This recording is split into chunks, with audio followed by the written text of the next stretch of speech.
Yeah, I don't think Mother knew about this.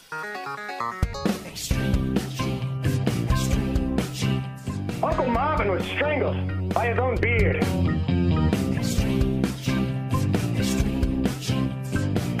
Yep, you never saw it coming.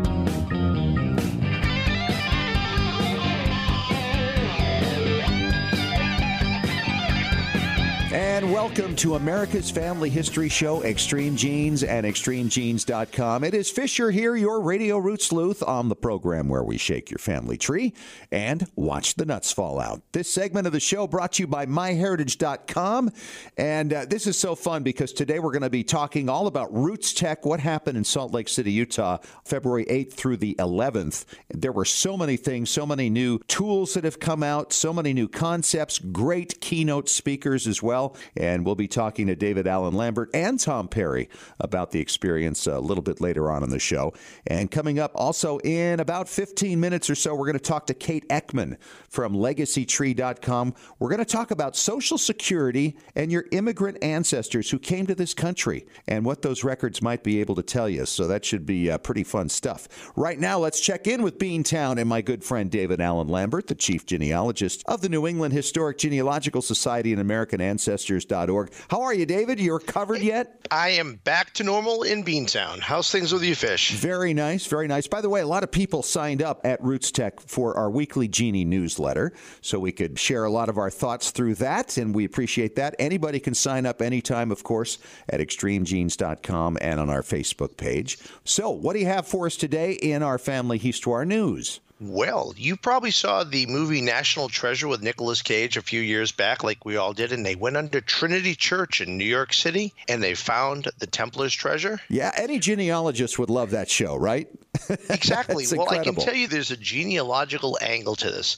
My friend Jim Bolden out in England, who works for CNN, let me in on a story that he just wrote in regards to going under Trinity Church. It turns out that his family's buried there. The Bleekers and the Morris family are all buried under there in a tomb. But sadly, workers destroyed a lot of the tombs and the caskets in 2002. So this effort to go back and restore the tombs and talk about what's under there, and there are some photographs, makes a really interesting article. So talk about digging for your ancestors. Yeah, no kidding. Did he get to actually see where his ancestors were? He actually did. And in the article itself, it shows the coffin plates that were torn off the caskets that were down there. And it talks about Trinity Church putting up new signage. But to go down into the church, you had to go under pipes and through a hole. So it was almost an Indiana Jones adventure, it sounds like to me. I'm jealous. I really wish I could have been there too. Shame it didn't have like a camcorder or something. But anyway, so that's a great story. Going to hidden rooms, let's go across the pond to Warwickshire, England, where they found a hidden set of rooms called a priest hole, which is something new to me. During the failed gunpowder plot to assassinate King James I back in 1605, these type of rooms were used to hide priests. So, right. Have you heard about these before yourself? Yeah, absolutely. I have Catholic ancestors from England, and many of them involved with these folks. But right after the gunpowder plot, of course, the king was trying to round up instigators, and they were executing Catholic priests. So their wealthy parishioners would actually create places within their manors where they could hide them when the king's people came. And in this case, it was a double room. So one was kind of to decoy them, and the actual place where they hid, which was hardly the size of a box, was underneath someplace. But how cool is that? Wouldn't that be fun to see? It really would. And I'll tell you, there are so many old hidden rooms and places in Europe. We're probably just at the tip of the iceberg to finding out about more that exist. You know, I like to think of myself as a trained military historian and that I've seen a lot of things. But today I looked at an article by Ken Nelson from FamilySearch called Serving with Lincoln, Finding Your Ancestors' Indian War Military Service in Pension Files. I did not realize that Mary Todd Lincoln, 5 years after Abraham Lincoln was assassinated, applied for his military pension. Wow, I had no idea. I'd forgotten that he'd actually been in a war himself. That actually had to have made the Civil War even harder for him, knowing how difficult war is. And, the sad thing is that she did apply for this pension, but of course her health was not well. So I'm sure that this pension file speaks volumes as to the later life of Mary Todd Lincoln and the earlier part of Lincoln's involvement in the soldiers during the Black Hawk War between 1831 and 32. Wow. Now, the interesting thing on most of these, they'll put an occupation. Right. Guess what his is listed as? I have no idea. Commander-in-Chief. I guess she wanted him to know that he was the Abraham Lincoln. Exactly. Well, my next story is a 225th birthday anniversary. This goes out to those immigrants and knowing that their children and grandchildren would do something amazing. Well, William Thomas, who immigrated in the early 1700s to Massachusetts from Wales, his grandson was the Robert B. Thomas, who did the Old Farmer's Almanac, published first in 1792. It's amazing to think that it's been out for that long, and our relatives have probably been looking at it for weather forecasts for years. Yeah, what is it? Now we're up to 225 years old? Unbelievable. That's exactly. And I want to toss something different out this year. There is so much out there on the internet for genealogists to use, but sharing wisdom through blogs, and I've met so many bloggers, and I'd like to toss out this week a blog called The Shamrock Genealogist at blogspot.com. This is with a young genealogist named Melanie McComb out of New York, and caught my interest because the most recent blog is about cemeteries and how she found out more about a World War I ancestor that was killed. So right up my alley on two angles. So I'd like to every other week or so toss out a new blogger and get you interested in it. So the shamrockgenealogist.blogspot.com and check out Melanie's blog. How cool is that? Now, NEHGS, of course, is still get that offer out there. If you want to become a member and save $20, use the checkout code EXTREME. And for our new databases, if you want to become a guest member, you can do so. And we've just put the entire run of the 2016 NEHGS register online. So you can check out the back issues of something we've been publishing now since 1847, 170 years. Wow. All right, David, very good. And hang on, we're going to talk RootsTech here coming up in 3 minutes. Some of the highlights and some of my favorite visits with guests talking about how they listen to the show. Plus, a little bit later, we're going to talk to Kate Eakman. She's from Portland, Oregon. She's with LegacyTree.com, talking about your immigrant ancestors and Social Security records that may be of great help to you in your pursuit of your ancestors. Coming up on Extreme Genes, America's Family History Show.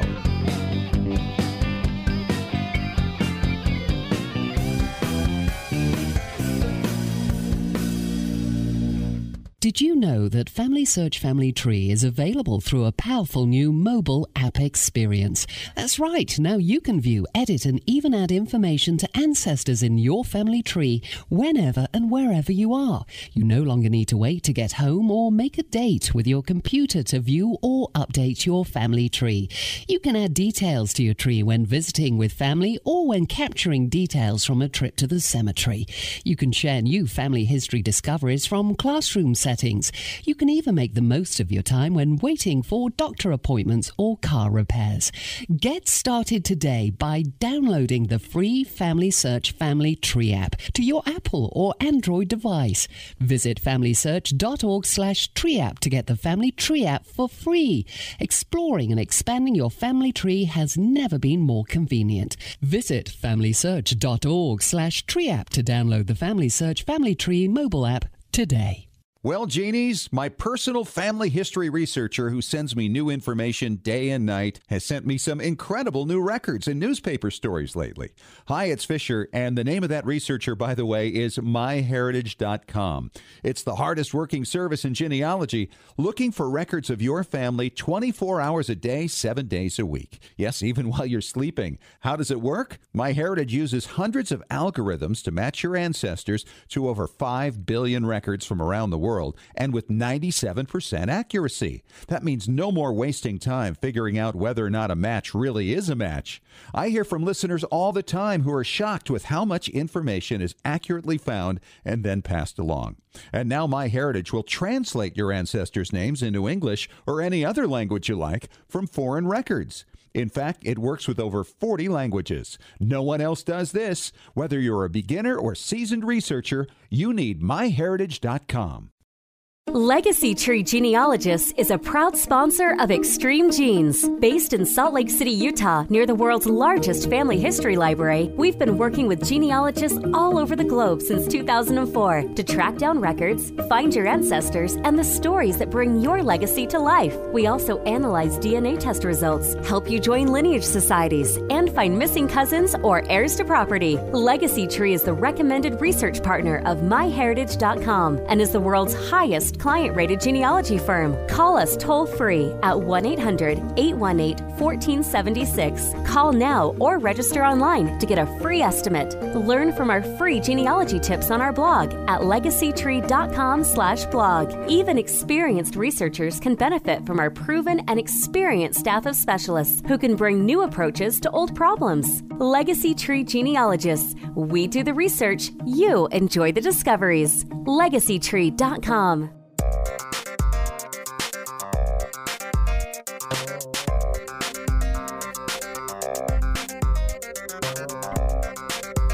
And we are back. Extreme Genes, America's Family History Show, and ExtremeGenes.com. It is Fisher here, the Radio Root Sleuth, with David Allen Lambert, Chief Genealogist of the New England Historic Genealogical Society and AmericanAncestors.org. And David and I and Tom Perry, the Preservation Authority, who's going to be on the show later on today, we're all talking about RootsTech and kind of filling you in on, first of all, what it's about, because I know so many of you can't be there or have never even heard of it.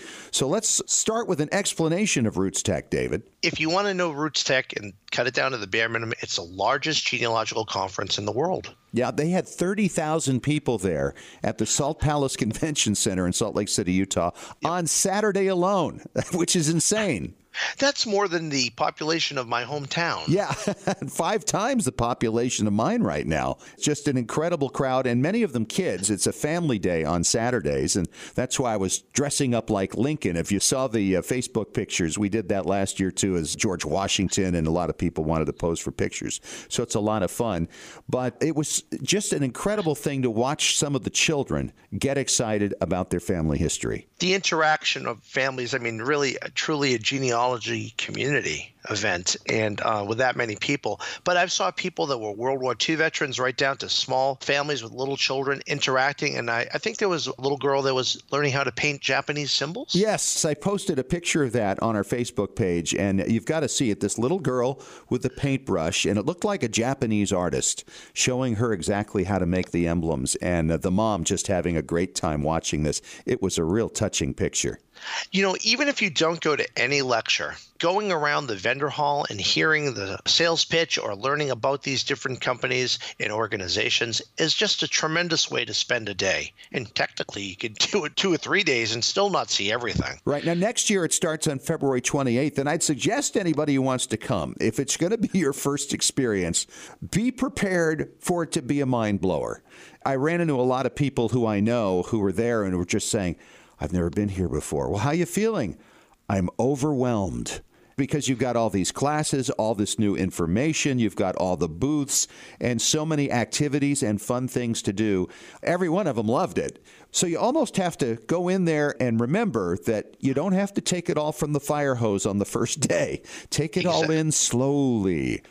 And I'll tell you, one of the nice things for me, I got to meet some of the celebrities that I admire, such as LeVar Burton and Buddy Valastro, who went out there and talked to me about special needs kids and how important that is. And being a father of a special needs daughter, it really touched my heart to chat with him. And I know that you met the Property Brothers. Yeah, they were great. And so was LeVar Burton. I talked to him backstage after his keynote because at the very end, he was presented with his family tree back to 1815, which for many African Americans is very difficult to do. FamilySearch presented it to him through Tom Reed, and he was emotional up on that stage, and there were a lot of tears flowing in the crowd. And backstage afterwards, I asked him about that, and he said, That is big. That is really big. I knew about my grandmother, but I didn't know about all this. And he said, I've already told my family, and they cannot wait for me to share it. What a touching moment. It really was. And I think that seeing the scene from Roots where Kunta Kinte is being whipped by the overseer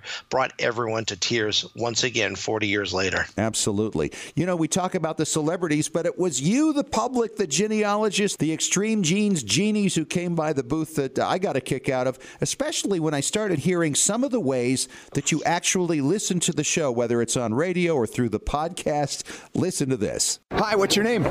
William Kingston. William, where do you listen to Extreme Genes? Ely, Nevada, as I do my constitutional walk. This must be a long walk. Yeah, 45 minutes to an hour. Hi, I'm Aubrey Hemingway from Salt Lake City, Utah. And how do you listen to Extreme Genes? I listen to the podcast. I download them from your great app, and then I clean my house. And then I keep on listening, and hours later, I'm clean and much more educated. So why don't you come over to my house and clean while you listen to the show? Well, you don't put your address out there, so, you know. Yeah, you're right. Daniel Earl from DeWitt, Michigan. And how do you listen to Extreme Genes? I listen to it on the treadmill in the mornings before my son leaves for school, but because I only have 30 minutes, I have to listen to it at double speed, so this is the first time I've heard your voice not sounding like you're from Alvin and the Chipmunks. Well, I'm so glad you told us all that story. Thanks so much. Thank you. So what's your name? Jack Duffy. Where are you from, Jack? I'm from Phoenix, and I listen when I go jogging. No matter the weather? Yeah, well, if the weather's bad, I do the treadmill. All right, Joyce, you're from Minneapolis, and how long have you been listening to Extreme Genes? Oh, about a year now. All right, and how do you listen to the show? Well, every night at 10 o'clock at night, I go to a pool and I swim laps and I listen to you underwater with my waterproof iPod shuffle. Wow. You sound really good underwater, almost better than on land. Well, thanks so much for coming by and saying hello. Yeah, that's exactly how you sound. Who knew? You know, people have said I'm all wet, but now apparently if you can listen to us underwater, that's just Yeah, we are. Absolutely. All right, let's talk more about RootsTech here, because I think the Discovery Center thing and that entire experience was a mind blower for a lot of people.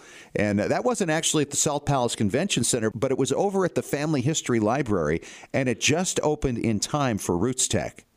It really was exciting, and you can see how you're related to American presidents or presidents of the LDS Church or entertainers. But what really got me, the two people beside me using the touchscreen found out they were cousins. Yeah, talk about exactly how this thing works, because it's kind of unique. You basically go on and log in and create a FamilySearch account. I would suggest doing it beforehand, or you can do it at their computers there. Put in your tree, and then it connects back to your tree to existing trees on FamilySearch that are with celebrities or with somebody that just happens to be in the room. And it really is bringing the genealogical community even closer when you can be in the same room and find a distant cousin without even having to do a DNA test. I remember the first time I did the Discovery Center, and it took all these photos that I'd posted on my family's page some time back. You kind of put them up and you forget about them. And then you're in this room. It's like theater-size pictures. Things that were maybe just 3x5s in your home album suddenly become life-size. And there I am on the shoulders of my half-brother who passed away when I was 8 years old. And there's my dad and my mom and my grandparents and my great-grandparents. It's almost like that life review thing you hear about when you die, right? They were just all right there. Your life flashes before your very eyes. I literally gasped when I saw this thing. It was unbelievable. And now you can do it when you come to Salt Lake City, Utah, and go into the Family History Library. Some big exciting news, myheritage.com. This is the first time at a conference that they actually had their DNA autosomal kits, so they're part of the loop with that. FindMyPast.com. Like any HGS, we've just released the Boston Archdiocese Catholic Record Collection that we're doing. They are now doing New York City, Baltimore, and Philadelphia. And overseas too, right? In Britain? Exactly. Overseas in Ireland and Britain. So it's really exciting to get a new record set out there by, as far as I'm concerned, two great organizations. No kidding. The other thing, there are other companies out there, new. Living DNA, a British company, which is taking DNA samples in England, which for me, grandfather's from there. I want to fish in that pond for DNA matches. So took a test with them and hoping to share my results shortly.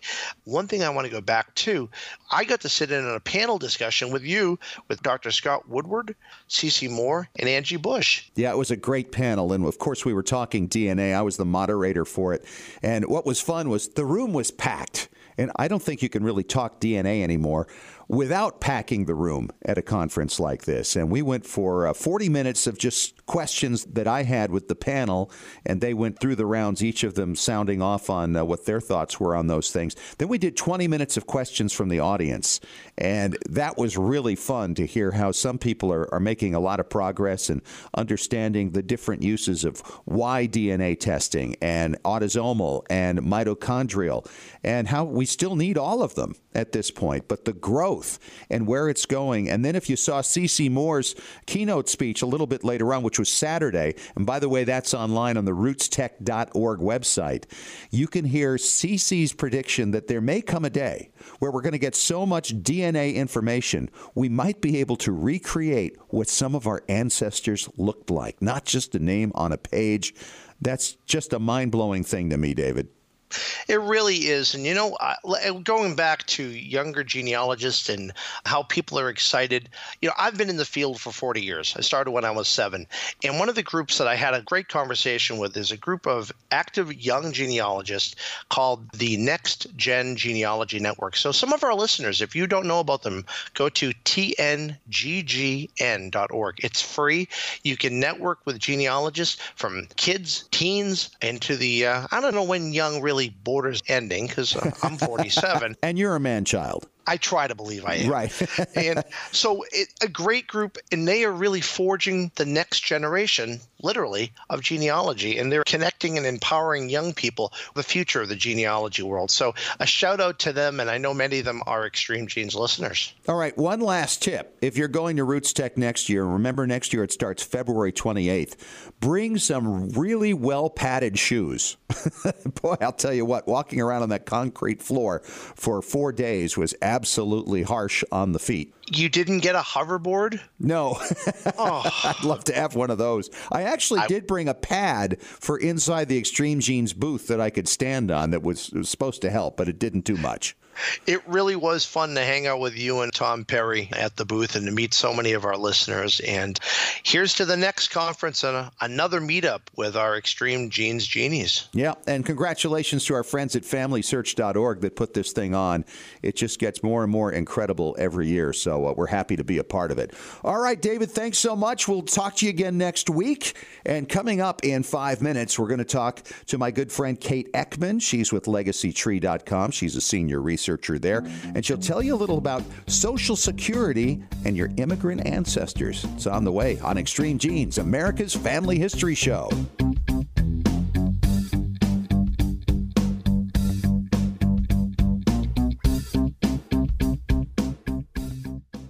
Scientific studies have proven that youth who know even a little bit about their family history perform better academically and have a greater sense of personal confidence and stability. Genealogy is its own incredible superpower that arms our children with super strength. But how do you get your child or grandchild interested in studying their family history? That kind of stuff is just for grandmas, right? Not anymore. ZapTheGrandmaGap.com leaps the generation gap in a single bound. Author Janet Havorka provides you with useful and timely advice on helping the young people in your life become engaged in their own family history. Janet has an entire collection of books to inspire the young and the young at heart in fun, interactive ways. She also offers creative tips and advice on her blog and in her free weekly newsletter. Stop by ZapTheGrandmaGap.com today to sign up for Janet's free email newsletter with 52 weeks of easy tips, free downloads, and order your set of resource books and workbooks.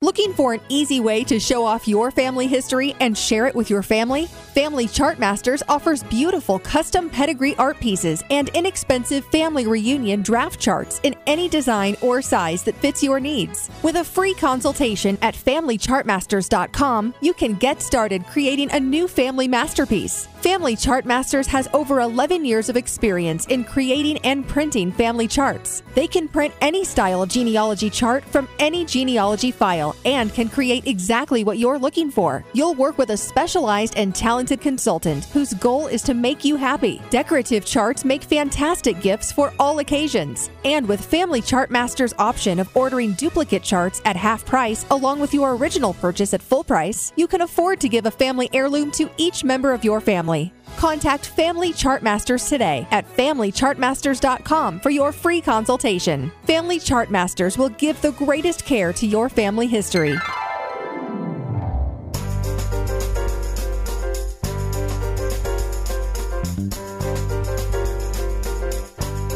Hey, and welcome back to America's Family History Show, Extreme Genes and ExtremeGenes.com. It is Fisher here, your radio root sleuth, and we're talking to Kate Eakman. She is the senior researcher for Legacy Tree Genealogists, and you're based in Portland, Oregon, and great to have you back on. Thought it'd be kind of fun to talk about some of the things that you covered in a recent blog about Social Security records and your foreign ancestors, because I think a lot of people never want to look in Social Security because they figure, hey, they came from overseas, they weren't citizens, they wouldn't have such a record. But you say that's not the case.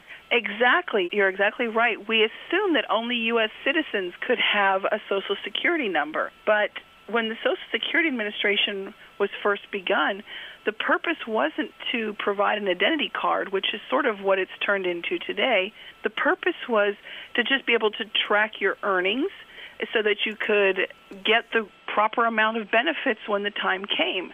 And so nobody verified anything you put on your Form SS5 when you filled out the application. That's crazy, isn't it? I mean, when you think of it today, how much we use it for identification, but things have really evolved over the years, right? Let's take it back to the beginning. It all began in what, November of 36? Correct. The Social Security Act was passed in 1935, and then in 1936, people were asked to fill out a form. They called it the SS5, or their employers filled out the form for them, the SS4. It listed the person's name, their date and place of birth, the names of their parents. All that information was just to make sure we got the right John Smith. Right. When the time came. Yeah. So it wasn't anything that was supposed to be intrusive. It was just we want to make sure we give you the credit for the work you did and don't cheat you or give you too much money. And so anybody who was employed was asked to fill this form out so they would be eligible for Social Security benefits. So if somebody came over from, say, Western Europe and they worked here for 5 years, they would be contributing to the Social Security plan, right? Then they go back home. Would they later collect benefits from their time? Well, I haven't found any records of anybody who was able to do that. I think probably because they didn't even understand they had those benefits available to them. Right.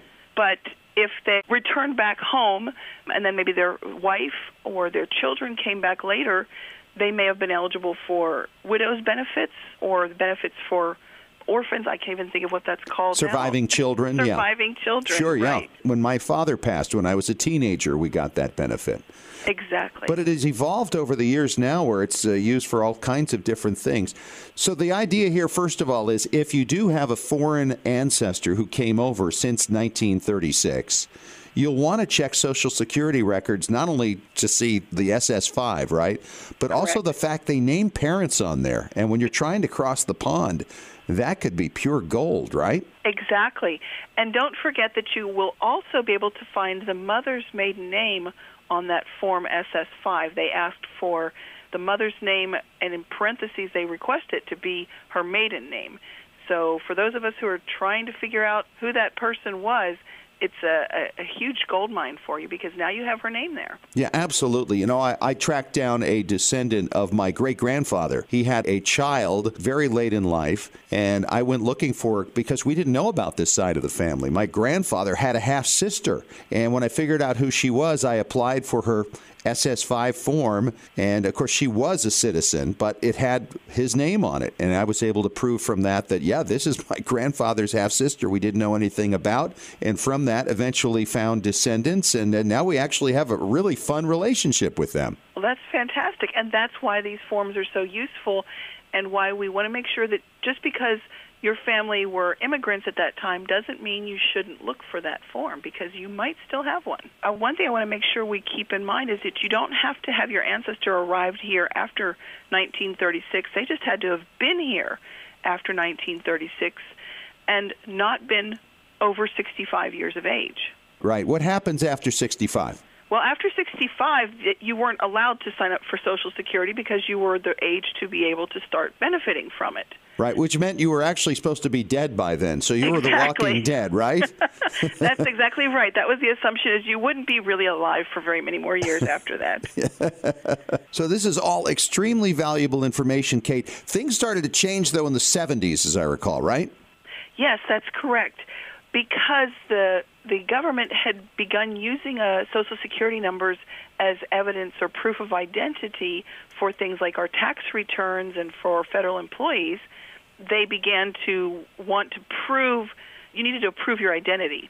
So in November of 71, they started requiring people to be able to prove who they were, birth certificates or whatever, prove their identity and prove their citizenship or their alien status. So you could still get a Social Security card, but you had to have some sort of documentation to prove if you were a foreign-born resident here, an alien, that you were here legally. And that continues even through the 70s and the 80s and even up through today. Legal aliens, upon arrival, are immediately assigned a Social Security number. I guess one question, Kate, might be, is somebody's Social Security application real proof of their identity? Because I would think before people were demanding birth certificates and the like, people could fake them, could they not? Yes, they could. And it's interesting that you mention that because I recently had a probate case that I was working on where the Social Security application was very important in that whole process. The lady in question had applied for her Social Security card in 1941, back before you had to prove anything. And we could never prove it one way or the other, but it seemed as though she was simply claiming a family as her own because there was no proof that she was the daughter of the people that she claimed for her parents. We also think that she actually did know the people, and so it may have been more a case of someone who just sort of adopted herself into the family. Okay. You know, we know people like that where you've got somebody who, a neighbor or a friend who doesn't really have anybody, and you kind of just come on over for Christmas, and they sort of become part of the family, and that may have been what she did. But yes, technically that would be identity theft. Sure. Well, you know, it's not unusual. I mean, you think back through the history of the United States, we have a lot of soldiers who claimed to have fought, say, in the Revolution or the War of 1812 or the Civil War, and they would apply for pensions, and many of them were filed fraudulently or claimed to have served as a substitute or something for another person. I mean, really, this kind of thing, trying to get government money that really doesn't belong to them, goes way, way back, right? I think it's one of the grandest American traditions that we have. Absolutely true. By the way, how much does it cost right now to get a Social Security record on one of your ancestors? Just in the past few months, things have changed. The price is now only $21. It used to be more. Right. And you don't have to know their Social Security number. They ask you to provide as much information as you can, his name, date of birth, and those sorts of things. Then they'll look for it from there for you. It usually takes, I've had them arrive in as little as 10 days. Wow. It can take 4 weeks, but they streamlined the process a little bit, I think, is what happened. Well, and a lot of them are now online as well, having been scanned. Not all of them, but quite a few of them. Right. And, of course, all the rules that we've talked about before, you have to be the age and all those, 100 years old and all that, those still apply, and they are stricter than ever about those things. Right. Make sure that somebody isn't still living and you're stealing their ID. Exactly. All right. Exactly right. Hey, great stuff. Love it, Kate. And good luck in Portland. I understand you guys are getting slammed with weather this year. We are. We are just having crazy winter weather out here, so I'm ready for it to be springtime. She's Kate Eakman. She's a senior researcher for LegacyTree.com. Thanks for coming on.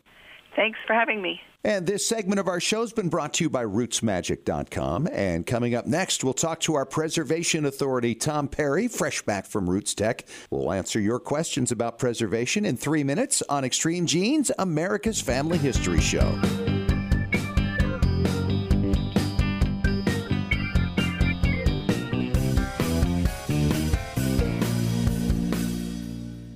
You know, everybody needs a place of their own to plant their family tree, preferably one that no one else can mess with and only you can control. That perfect place is Roots Magic. Roots Magic has been a family history standard for years, and now Roots Magic 7 is on the market. It's an award-winning genealogical software program which makes researching, organizing, and sharing your family history easy. You can start from scratch or import data from other software, or even FamilySearch. Roots Magic also automatically finds records relating to your ancestors from MyHeritage, FamilySearch, and soon Ancestry and Find My Past. You can use it to create beautiful charts, reports, and books. And have you ever thought about making your own family history website? Roots Magic can make that happen too. And of course, there are free videos, guides, and technical support to help you along. Isn't it about time you planted your family tree? Whether you're a beginning genie or experienced professional, Roots Magic is the perfect tool for you. Extreme Genes is sponsored in part by 23andme.com, a personalized genetic service that helps you understand what your 23 pairs of chromosomes, your DNA, say about you. 23andme.com gives you a snapshot view of your DNA with more than 60 detailed reports on your health, traits, and ancestry, plus tools to explore and compare your DNA with family and friends. 23andme.com is the first and only genetic service available directly to you that includes reports that meet FDA standards. Here's how it works. Order your DNA kit from 23andme.com. Provide your saliva sample from home and mail it back to a CLIA certified lab. Then you'll be notified when your reports are ready online. You'll also receive ongoing reports as new genetic discoveries are made and as 23andme.com is able to clear new reports through the FDA. See why more than 1 million people are experiencing their genetics with 23andme.com. Order your DNA kit today at 23andme.com. Legacy Tree Genealogists is a proud sponsor of Extreme Genes. Based in Salt Lake City, Utah, near the world's largest family history library, we've been working with genealogists all over the globe since 2004 to track down records, find your ancestors, and the stories that bring your legacy to life. We also analyze DNA test results, help you join lineage societies, and find missing cousins or heirs to property. Legacy Tree is the recommended research partner of MyHeritage.com and is the world's highest client-rated genealogy firm. Call us toll-free at 1-800-818-1476. Call now or register online to get a free estimate. Learn from our free genealogy tips on our blog at legacytree.com/blog. Even experienced researchers can benefit from our proven and experienced staff of specialists who can bring new approaches to old problems. Legacy Tree Genealogists. We do the research, you enjoy the discoveries. legacytree.com.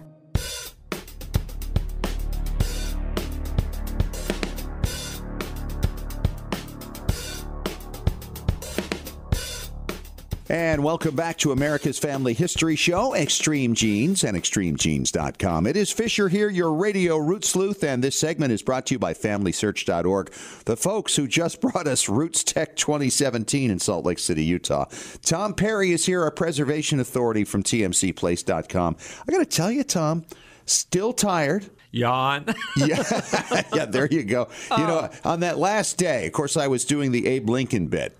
Somebody told me I was actually trending that day with this. But, you know, last year I did George Washington. They bring in all the kids on Saturday. So, you know, it's a good picture thing for them. So I did an Abe Lincoln thing. And by the end, it's like, okay, do I want to shred the hat first, rip off this beard that's scratching my chin, or do I want to amputate my feet? I wasn't sure which was going to happen first, but they were all going to get done. I'm still trying to recover. I'm still not back at my top of my game. Well, I'll tell you what, there are a lot of people who were on the top of their game. And when we talk about preservation, this is where a lot of the winners came in when it came to the Innovators Showdown, which begins, of course, on Wednesday, the Innovators Summit, and then the judges announced their final decision on Friday.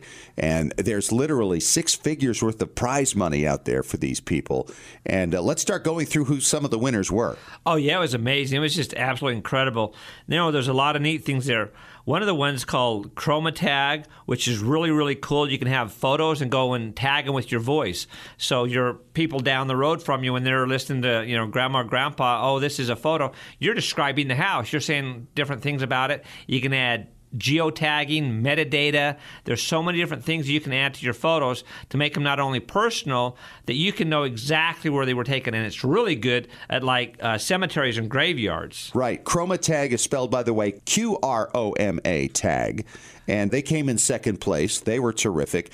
Then there's this DNA one that really got me excited. It came in third place. It's called Double Match Triangulator. And the best thing I can say, if you're not too familiar with DNA, when you're trying to find who you might be actually related to, you know, we get all these matches from all three of the big companies that do DNA, but some of them you're getting a match from somewhere else. You don't know that the match is coming from the one that appears to be the same on the tree. Exactly. This one brings in other people, and they can actually start to eliminate those that aren't matches, even though they have similar names on your tree.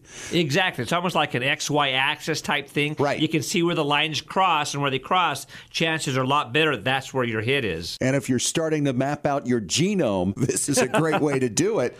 Double Match Triangulator. It's something we're going to watch in the future for sure. Oh, absolutely. It's great. They had people that had new kind of use for QR codes. I saw this one where you could put a QR code sticker on your calendar or a photo, like if you had a photo of great-great-grandma, and when your grandkids come up and say, well, who's this lady? Instead of trying to explain it to them, you say, you know, these are 4-year-olds that have iPhones now. You take it, you get your QR reader, you scan it, and it tells a whole presentation of who this person is, about their history. And the kids just love this because they're interacting in family history with their iPhones. It's awesome. Yeah, in a way that they're accustomed to. This is how the next generation, of course, is going to be doing things from here on out. Oh, yeah, they are wired totally different than us. If we try to put, you know, our rose-colored glasses or whatever on them, they're not going to be able to see. But you work with them with the technology that they understand and they love. That's how you get them involved in family history, and they love it. All right, People's Choice this year was Kindex. Oh, that's a great program, too. It does all kinds of word searches, so you can go through your different family history things you put together, find things that work for you. You can go in and add type. You can go in and narrate the different things and pull all these things together to make everything work together better. You notice so far, everything we've talked about except Double Match Triangulator has to do with preservation. Exactly. But obviously the technology is huge. We still haven't gotten to the number one item, the big winner, $95,000. Wow. We're going to talk about that coming up for you here in 3 minutes on Extreme Genes, America's Family History Show.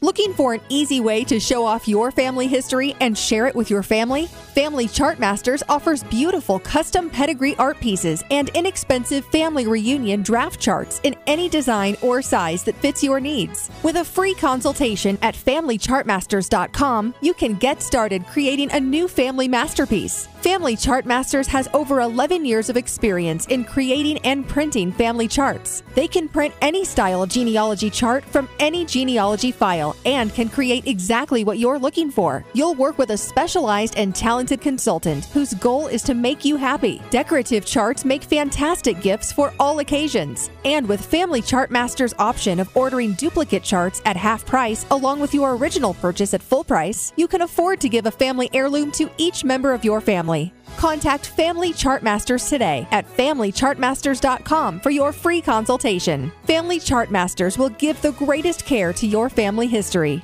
When was the last time you heard your grandmother's voice or saw your family enjoying life back in the 1950s or 60s? If the reason is you haven't known what to do with your old recordings, videos, and films, here's your answer. The Multimedia Center in Salt Lake City. We brought in a video project to the Multimedia Center, and overnight they duplicated it to DVD so we could meet our deadline. The Multimedia Center, 2870 East, 3300 South, Salt Lake City. Open Monday through Friday, 10 to 6. Call 801-483-1717 or go to transferduplication.com.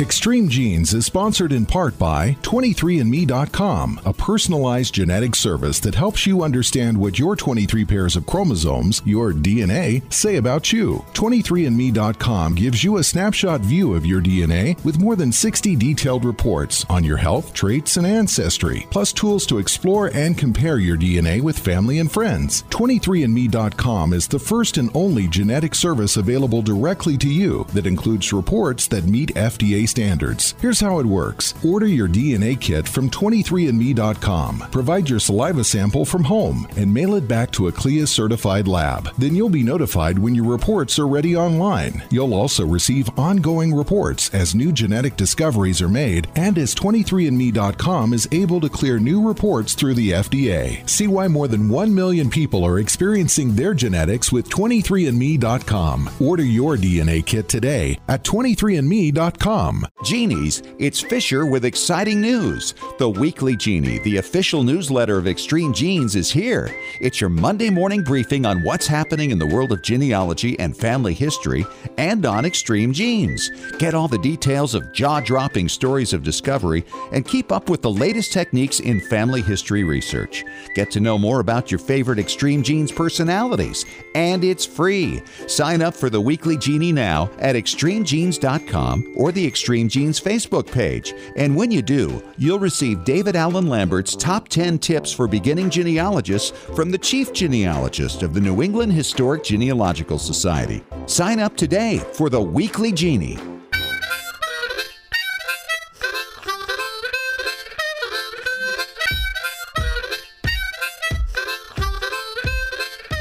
And we are back for our final segment of Extreme Genes, America's Family History Show. We're talking preservation with Tom Perry from TMCplace.com.